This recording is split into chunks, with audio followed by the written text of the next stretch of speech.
주의 은혜가 말씀이 또 주의 성령이 저와 여러분의 삶 가운데 함께 하시기를 주의 이름으로 부탁을 드립니다. 네, 말씀을 시작하기 전에 여러분들한테 질문을 하나 하고 싶은데요. 만약에 군대에서 집으로 안부 전화를 하려고 하는데 만약에 못하게 한다면 어떻게 할까요? 만약에 여러분의 아들이 군대에 갔는데 전화하고 싶어요. 전화를 기다려요. 그런데 아들이 전화하는 게 힘들어요. 그럼 어떻게 할까요?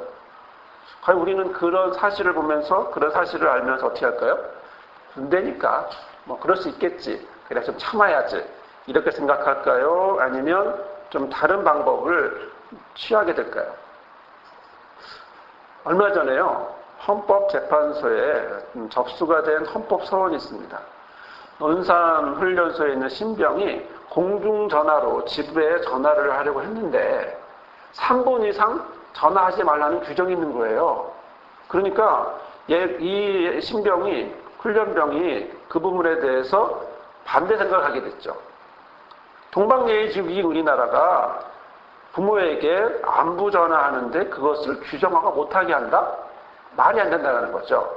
더욱이 신병훈련이라는 것이 정말 큰 국가 기밀도 아니고 그냥 뛰고 구르고 하는 이런 간단한 교육을 갖고 있는 상황에서 그게 무슨 보안과 관련 있다고, 군사 국가 기밀과 관련 있다고 그렇게 하나? 그러면서 헌법에 나와 있는 통신의 자유를 막았다라는 거죠.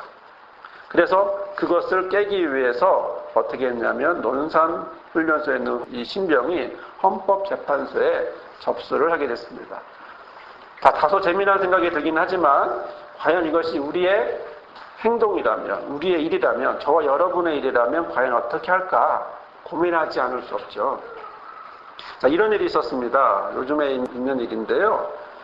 그저께가 무슨 날이죠? 8.15였죠. 과연 이제 이 8.15를 뭐라고 불러야 될까요? 요새 뉴스에서 한참 또 이야기하고 있는 게 뭐냐면 8.15를 광복절이라고 해야 될까요? 아니면 다른 이름으로 불러야 될까요?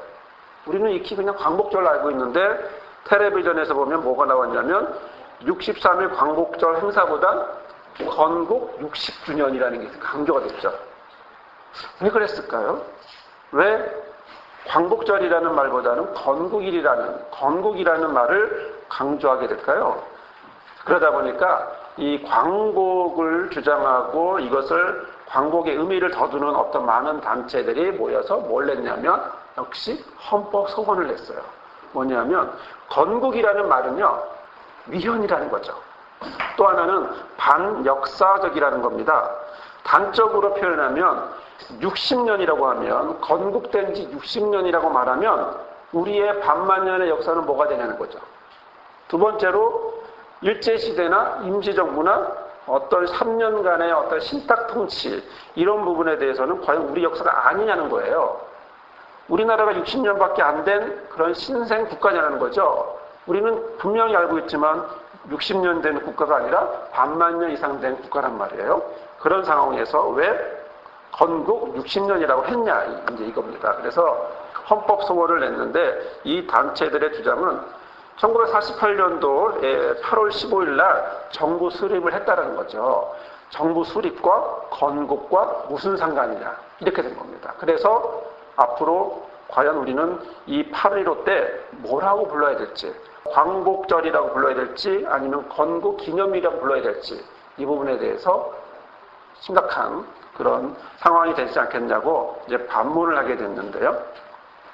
물론 이쪽에 대해서 한쪽은 왜 말꼬리를 잡냐 이렇게 얘기하고 또 한쪽은 말이 안 된다 이제 이렇게 이야기를 하게 됐는데 이렇던 헌법 소원이라고 하는 것이요 우리의 삶과 전혀 동떨어진 것이 아닙니다. 헌법 소원을 언제 냅니까? 공권력이 너무 지나치면 내는 거죠. 공권력이 너무 오버했을 때, 즉 국민의 기본권이 침해됐을 때 거기에다가 어떻게 나 기본권이 침해받았어요. 이거 어떻게 해야 됩니까? 라고 그동안 할 말이 없었는데, 할 곳이 없었는데, 다행히 20년 전부터 그것을 말할 수 있는 헌법재판소라는 것이 만들어져서 이야기하게 됐는데요. 기본권을 침해하는 공권력을 취소하거나 이 행동은 위헌이다라는 것을 강조하려고 하는데, 기본권을 우리의 국민으로서의 기본권을 구제받는 것, 바로 이러한 것을 위해서 매년 신청이 점점 늘더니 작년만 해도 1,700건이 헌법소원을 했다고 합니다. 굉장히 많죠. 헌법소원, 즉 나의 기본권을 보장받기 위한 1,700건의 헌법소원을 내게 됐는데, 이것은 우리의 삶 속에서 헌법의 기본권을 되찾으려고 하는 노력이 참으로 많은 것을 우리는 경험하고 또 느낄 수 있습니다. 사실 우리가 지난 과거를 뒤돌아볼 때 건국이든 정부 수립이든 어떤 법을 세우고 60년이라고 하는 세월이 지났는데 과연 법이 법다웠을까? 법이 법다웠을까라고 생각해보면 실제로 그런 경우는 참 없었던 것 같아요. 법이 항상 고무줄 같았죠. 적응하기 나름이었던 거죠. 지금도 역시 그런 걸 많이 보게 되는데요. 법이 위에 있었나요? 공권력이 아니면 권력이 위에 있었나요? 실제로는 법을 권력이 잡고 도구로 사용했죠. 법을 통해서 정의와 평등을 지킨다기보다는 법을 가지고 권력이 법을 가지고 남용을 함으로 인해서 그럼으로 인해서 많은 사람들이 피해를 입게 됐는데, 예를 들어 이런 것도 있겠습니다. 영화를 만든다고 하면 예전에는 뭐가 있었습니까? 사전 검열이라는 것이 있었어요. 이게 뭡니까? 어떤 것을 표현하는 데 있어서 먼저 검열을 받으라는 거죠. 표현함에 있어서.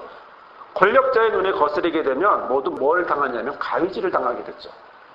당시에는요, 영화를 만들어도 너무 가난한 것을 자세하게 표현해도 안 돼요. 일일이 원하지 않는 국가 정신의 국가의 방향에 거울림돌이 되면 어떤 것도 가위질을 당했는데, 그러다 보니까 이 가위질에 대해서 과연 헌법은 뭐라고 이야기할 것인가. 그래서 표현의 자유라는 것이 말뿐이었지 실제로는 지켜지지 않았다가 1992년도에 근 50년 만에 영어와 음반에 대한 사전 심의 제도는 사전 검열에 속한다고 하면서 위헌 판정을 받고 50년 만에 사라지게 됐습니다. 50년 만에 이젠 표현의 자유를 허락받게 됐는데 이미 사라졌죠. 자, 그런데 이 권력의 가위가 과연 그대로 끝나고 표현의 자유는 그냥 계속되었을까?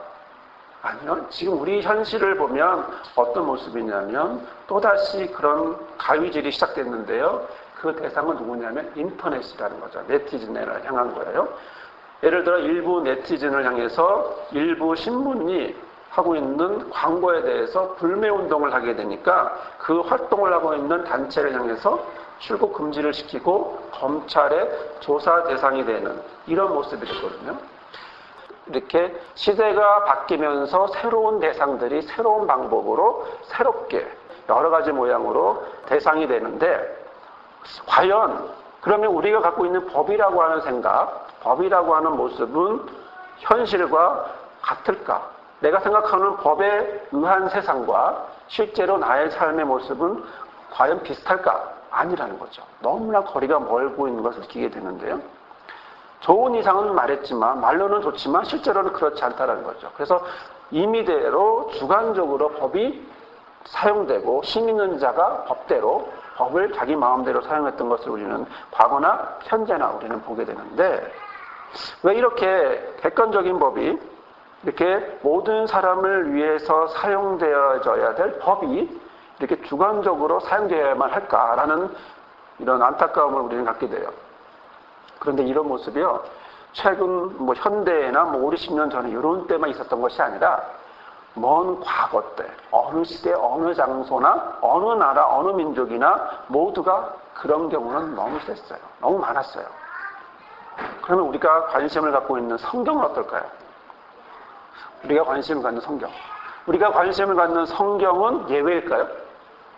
성경은요, 우리가 생각했을 때 하나님의 법을 받았으니까 하나님 법대로 살았을 것 같은데, 안타깝게도 하나님의 법을 받은 이스라엘이 하나님의 법을 받아서 또 율법을 중요시 여기는 민족이었음에도 불구하고 자신의 법은 하나님이 주셨다고 하면서 누구를 편드냐면 자기를 높이고 남을 내리는 이런 법으로 사용하게 돼요.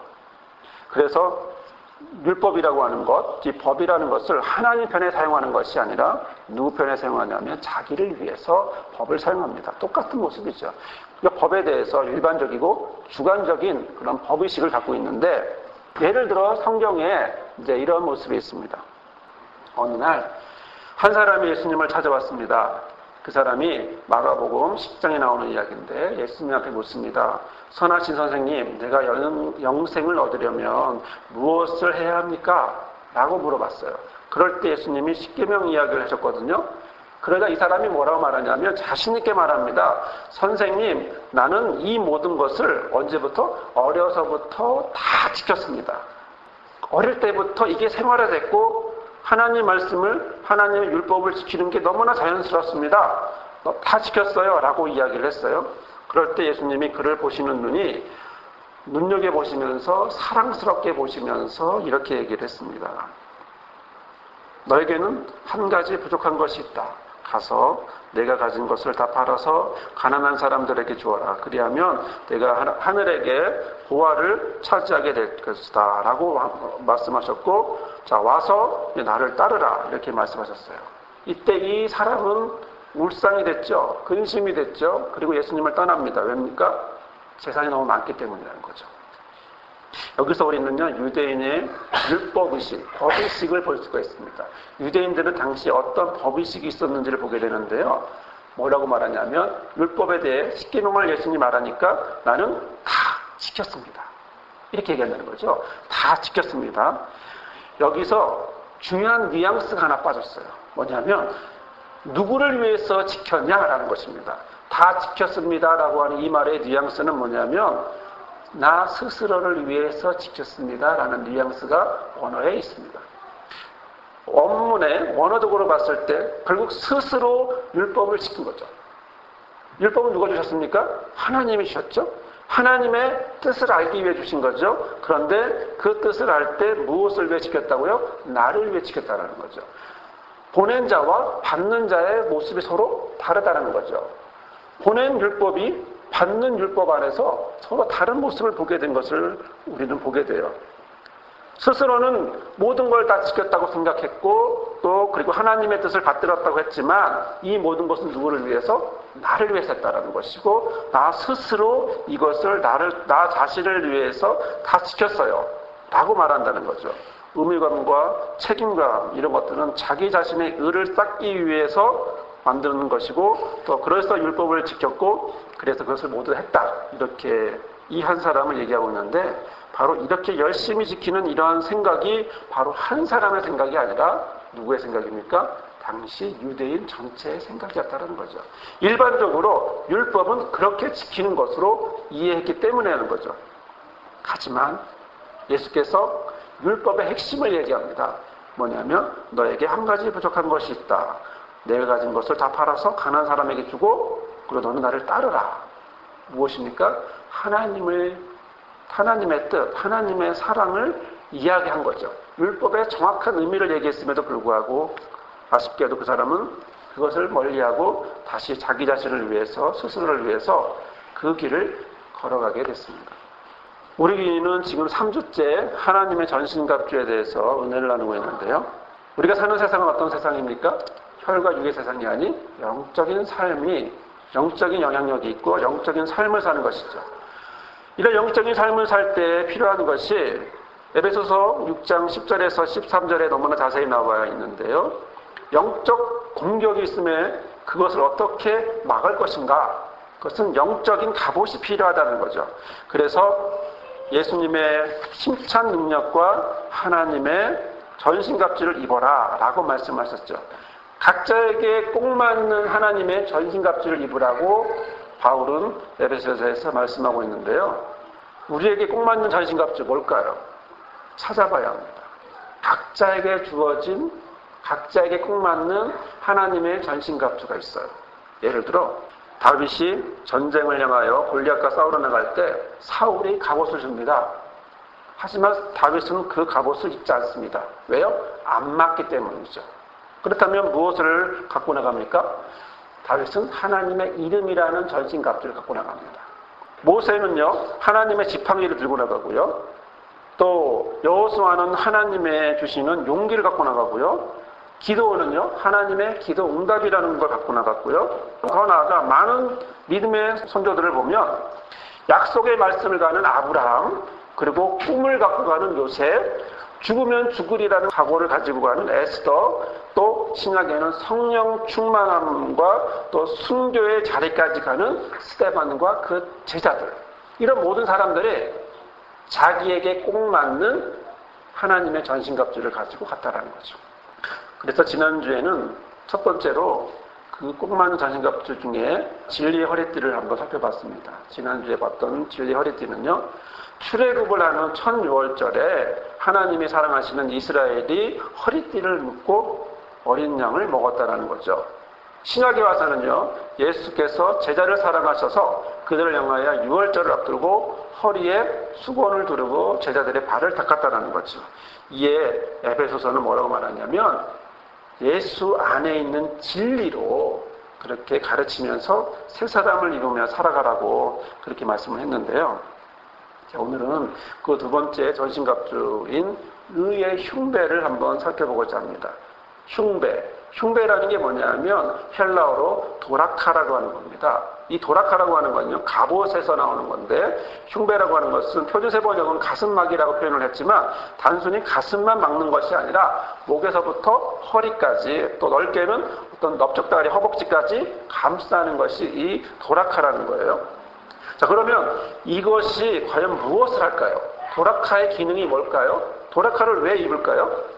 병사들의 심장과 폐를, 그리고 기타 다른 장기들을 보호하기 위한 거죠. 자, 여기서 도라카의 역할이 굉장히 중요한데요. 몸에서 가장 넓은 부분을 막고 있지만, 그리고 보호하고 있지만 가장 중요한 부분을 보호하고 있어요. 뭘까요? 그것은 생명이라는 거예요. 다른 곳은 팔과 다리는 잘려도, 상처를 입어도 생명에 지장이 없어요. 그럼에도 불구하고 흉배, 도라카를 뚫고 다른 것이 들어오면 무엇이 위협을 받습니까?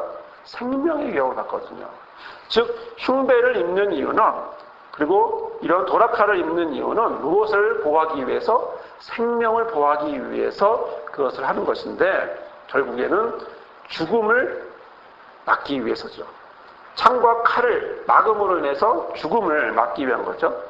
도라카는 모든 것을 막을 수 있을 정도가 되어야 됩니다. 왜요? 생명을 보호할 정도가 되어야 되기 때문에 강해야 하죠. 어떤 창도 어떤 활도 막아야 하는데요. 그렇지 않으면 결과는 죽음이에요. 자, 적이 무엇을 쏠까요? 적은 활을 쏠까요? 적은 창을 쏠까요? 적은요, 죽음을 쏩니다. 죽음을 던지고 죽음을 쏘아서 상대를 죽게 합니다. 지금 올림픽 기간인데요. 우리나라의 양궁이 세계에서 알아주는 양궁이죠. 양궁을 보면서 저는 참 신기한 게 뭐냐면, 저렇게 먼 거리를 직선도 아니고요, 포물선으로 날아가죠.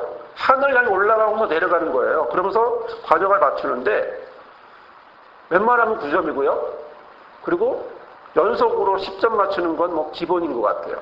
우리나라 양궁이 굉장히 대단한데, 자, 실제로 이 관역을 맞춘다고 할 때 이것이 전쟁으로 한번 비교해 봅시다.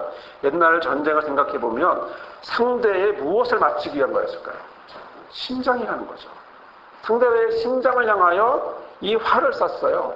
아무데나 맞으려고 쏜 게 아니라 상대의 심장을 향하여, 즉 상대의 생명을 향하여 쏜 거거든요. 상대가 나의 심장을 향하여 쏜다면 과연 나의 갑옷은 어느 정도 돼야 될까요? 그것은 결국 그것을 거뜬히 막아낼 수 있을 정도의 강함이 있어야 되는 거죠. 자, 그러면 우리가 입은 이 하나님의 전신 갑주 중에 의의 흉배는 무엇을 보호하기 위함일까요? 그것은 곧 심장이라는 거죠. 생명이라는 겁니다. 나에게 날아오는 화살을 막아야 한다는 거죠. 나를 향해서 나의 생명을 뺏기 위해서 날아오는 저 화살을 무엇으로 막을 것인가라는 거죠. 그것은 의의 흉배인데 바울은 그 화살에 대해서 너무나 자세하게 설명을 해주고 있어요. 그것은 이렇게 다른 서신에서 말하고 있습니다. 고린도전서 15장 55, 56절에 사망아 너의 이기는 것이 어디 있느냐? 사망아 너의 쏘는 것이 어디 있느냐? 사망에 쏘는 것은 죄요, 죄의 권능은 율법이다 라고 말하고 있습니다. 죽음아 너의 승리가 어디에 있느냐? 죽음아 너의 독침이 어디에 있느냐? 죽음의 독침은 죄고 죄의 권세는 율법이다 라고 말하고 있습니다. 결국 율법이라는 활로 사망이라는 화살을 쏘고 그것을 향하여 상대를 죽이는 이러한 모습을 현재의 모습에서 볼 수 있다라고 바울이 이야기한 거거든요. 자, 성경에요. 심장을 찔린 분이 있습니다. 사망의 창을 받아 보시고 죽음에 이른 분이 있습니다. 그분은 우리 예수님이시죠. 십자가에서 그분은 심장을 창에 찔리셨습니다. 그 심장은요, 물과 피가 흘렀습니다. 죽음 이후에 들어온 창이지만 그 결과 거기에는 물과 피가 흘렀다는 것을 우리는 알고 있습니다. 죽음으로 끝나는 것 같았고, 그리고 그렇게 끝났는데, 그런데 놀라운 건 그 죽음이 쏜 그 심장, 죽음이 쏜 그 생명을 하나님이 다시 살리셨다는 겁니다. 이어지는 말씀 고린도후서 15장 57절에 보면 우리 주 예수 그리스도로 말미암아 우리에게 이김을 주시는 하나님께 감사한다고 되어 있습니다. 우리는 우리 주 예수 그리스도로 말미암아 우리에게 승리를 주신 하나님께 감사합니다. 왜요? 부활하게 하셨기 때문인 거죠. 이 은혜를 아는 바울은 자신의 의를 자랑하지 않습니다. 자신의 모든 것들을 자랑하지 않습니다. 과거의 모든 것들을 자랑하지 않습니다. 오히려 하나님 앞에 난 하나님이 주신 의를 자랑합니다. 빌립보서 3장 9절에 내가 가진 의는 율법에서 난 것이 아니고 오직 그리스도를 믿음으로 말미암은 것이니 곧 믿음으로 어디서? 하나님께로서 난 의라고 말하고 있는 거죠. 의는 어디서 왔다는 거죠? 하나님에게서 왔다는 겁니다. 율법은 나의 의를 드러내지만 그러나 하나님의 사랑은 정말 율법의 본질은 하나님으로부터 나는 의를 얘기했음에도 불구하고 사람들은 계속 사단은 그래서 죽음을 율법을 통해서 쏘고 있다는 거죠. 자, 그러면 이런 의의 흉배를 처음 입은 사람은 누굴까요? 이런 의의 흉배를 처음 입은 사람이 성경에 있다면 누굴까요? 하나님의 화해를 받은 이런 사람이 있다면 성경에 누가 있을까요? 저는 아담과 하와라고 보고 싶어요. 왜냐하면 하나님이 에덴 동산에서 하나님의 말씀을 거역하고 나간 그들이지만 그들을 향하여 하나님이 그들을 버리지 않고 그들을 향하여 뭘 줍니까? 그들은 스스로 무화과 잎으로 자신을 향한 사망의 화살을 막아볼 수 있다고 생각했지만 도저히 불가능한 그 무화과 나무 잎을 하나님은 가죽옷으로 바꿔놓으셨기 때문이죠. 가죽옷. 이 가죽옷이라고 하는 것은 무엇을 얘기합니까? 가죽옷은 결국 누군가가 죽어야 한다는 거죠. 양이 죽어야 한다는 거죠. 가죽옷을 입혀주기 위해서는 양이 죽어야 되고요. 그 양이 어디서 죽었습니까? 결국 십자가에서 죽었습니다. 심장을 찔려가면서 죽었습니다. 그리고 자신을 가죽옷으로 허락하셨습니다. 율법으로 쏜 사망에 맞아서 죽어야 될 우리들이 그 옷을 입었다는 거죠. 재미있는 사실은요, 한자로 이 의라고 하는 오를 의자가 한자로 재미난 표현을 하고 있는데요. 양이라는 글자와 나자가 같이 있죠.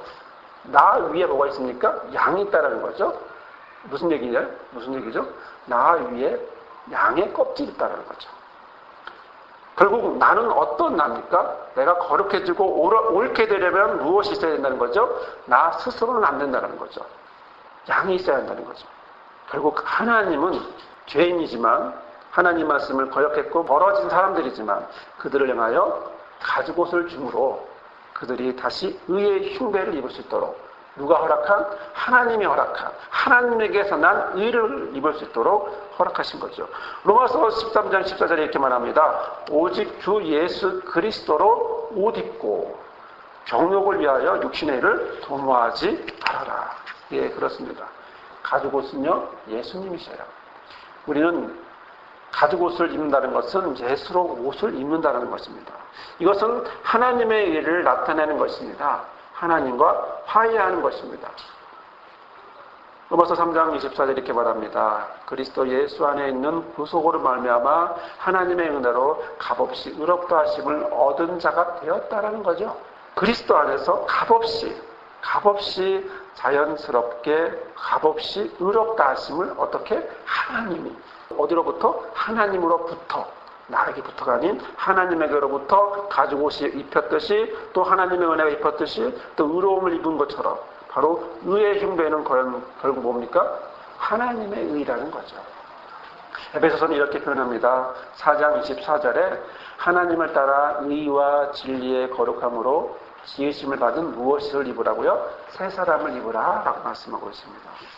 그렇습니다. 여러분, 이 세상은요, 혈과 육의 세상이 아니죠. 이 세상은 혈과 육으로만 된 세상이 아닌 그 뒤에 영적인 영향력이 있고 영적인 삶을 살아야 하는 것이 오늘 우리에게 주는 하나님의 말씀입니다.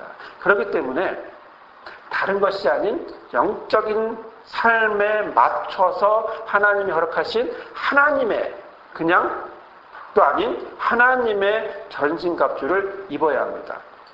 수식어는 하나님이라는 거예요.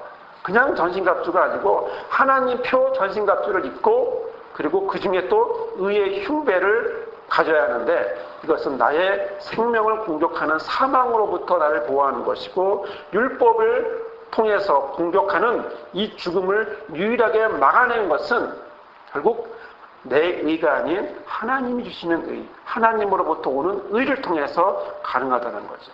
이 의로 된 흉배, 이 도라카가 결국 나의 생명을 보호해 줍니다. 그러나 이것은 여기에서 끝나지 않습니다. 왜냐하면 의의 흉배는요, 곧 새 사람을 입는 거예요. 새 사람. 예수의 옷을 입고 새 사람이 되는 거예요. 새 사람을 입는 거예요.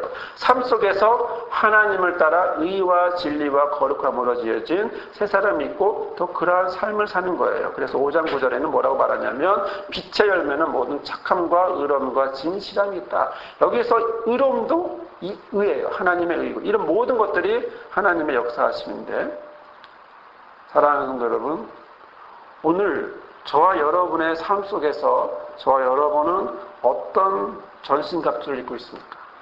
하나님에게서 받은 전신갑주를 입고 있습니까? 그렇다면 하나님은 나에게 어떤 꼭 맞는 전신갑주를 주었을까요? 첫 번째는 진리의 허리띠였죠. 진리의 허리띠는 바로 예수 안에 나오는 진리였어요. 예수 안에 있는 진리였어요. 그리고 두 번째는 의의 흉배였어요. 의의 흉배는 뭐였습니까?